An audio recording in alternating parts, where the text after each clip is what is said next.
విశాఖలో మాజీ మంత్రి బొత్స సత్యనారాయణ మీడియాతో మాట్లాడుతున్నారు. ఇప్పుడు లైవ్ చూద్దాం.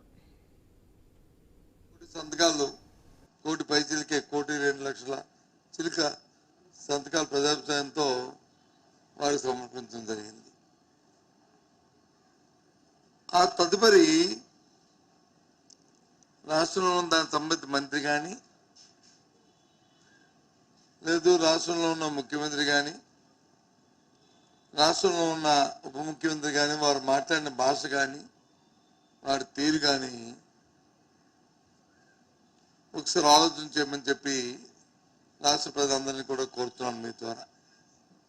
ఎందుకు ఈ అంశాన్ని చెప్తున్నానంటే మంత్రి అంటాడు 5 కోట్ల మంది ప్రజలు ఉంటే 1 కోటి మంది సంతకాలు ఎలా పెట్టారు అని అడుగుతున్నాడు. రాష్ట్రంలో ఎంతమంది ఓటర్స్ ఉన్నారో తెలుసా ఆయనకి? అంటే మేజర్లు ఎంతమంది ఉన్నారో తెలుసా ఆయనకి? మరి దాన్ని ప్రజలందరూ కూడా కోరుకుంటున్నారు. దాన్ని ఓ పని చేయమని నేను మీ ద్వారా కోరుతున్నాను. ఒకసారి ఏదైనా గ్రామం వెళ్ళి ఈ గ్రామంలో మీరు ఎంతమంది ఈ ప్రైవేట్ మెడికల్ కళాశాలని మేము పీపీ మోడల్లో ప్రైవేటిజం చేద్దాం అనుకుంటే వద్దని చెప్పి ఎంతమంది సంతకాలు పెట్టారని చెప్పి అడిగితే వాళ్ళే కదా చెప్తారు కదా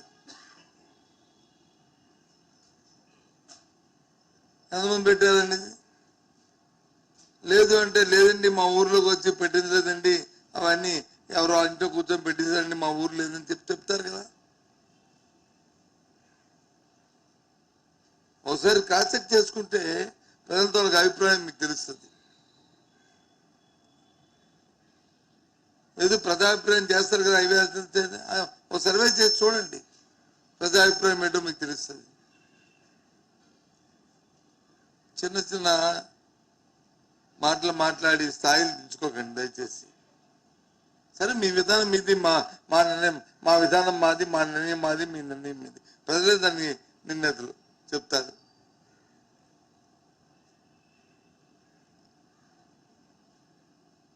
దాని మీద మా అధ్యక్షుడు ఏం చెప్పారు?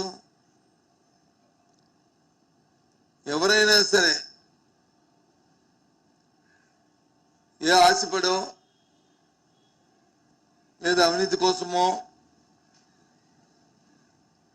ఈ కార్యక్రమాన్ని కానీ మీరు చేస్తే మీ ప్రజల తాలూకా అనుదరణతో మళ్ళీ మీ అధికారంలోకి వస్తాం, ఈ విధానాన్ని రద్దు చేస్తాం, అవినీతి పాల్పడిన వాళ్ళపై ప్రభుత్వపరంగా చర్యలు తీసుకుంటాం, కఠిన చర్యలు తీసుకుంటాం అని చెప్పారు. ఎస్, మళ్ళీ చెప్తున్నాం, ఆయన చెప్పిన మాటనే మళ్ళీ చెప్తున్నాం. ఓ బాధ్యత ప్రతిపక్ష నాయకుడిగా ఈ రాష్ట్రంలో మా పార్టీ తాలూకా విధానం అది, మా పార్టీ నిర్ణయం అది చెప్తున్నాం. నాకు అర్థం అవట్లే. చెప్తే బెదిరిస్తామని చెప్తున్నారేంటి? బెదిరించమేంటి? బెదిరింపెట్టి నాకు అర్థం అవట్లేదు. ఉప ముఖ్యమంత్రి గారు ఎప్పుడో నిన్న మొన్న మాట్లాడుతున్నప్పుడు ఆయన ఇవాళ ప్రధానంగా ఏబిఎన్ పేపర్లో చూస్తే పెద్ద హెడ్డింగ్ మళ్ళీ బెదిరింపులు వద్దని. బెదిరింపెట్టి ఎస్,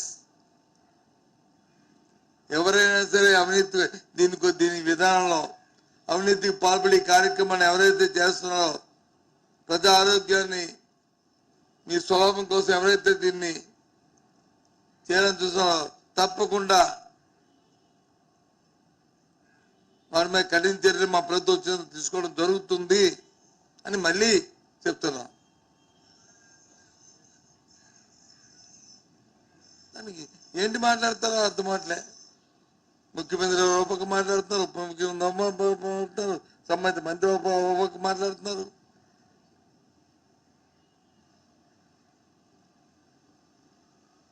ఇది కాదు కదా. రాష్ట్రంలో ఎన్నో సమస్యలు ఉన్నాయి. మీ ఎన్నికల ప్రణాళిక ఏంటి? 20 లక్షల మందికి ఉద్యోగాలు ఇస్తాం. 20 లక్షల మంది ఉద్యోగాలు ఇస్తారో చేస్తారో తెలియదు, కానీ ఏం చేస్తారో మాకు తెలియదు. కానీ ఈరోజు కేంద్రంలో తీసుకొచ్చిన ఉపాధి హామీ చట్టాన్ని దాని తాలూకా ఆబ్జెక్టివ్ని మార్చడం వల్ల గ్రామీణ ప్రాంతంలో ఉపాధి కొరవైపోతుంది. మళ్ళీ 25 సంవత్సరాలు మళ్ళీ ఈ రాష్ట్రం వెనక్కి వెళ్ళిపోబడుతుంది. ఇది వాస్తవం కాదా? మీరు ఎన్డీఏలో భాగస్వాములు కదా, పెద్దగా గొప్పగా చెప్పుకున్నారు కదా, కాలరగేసి మా వల్లే ఈ దేశంలో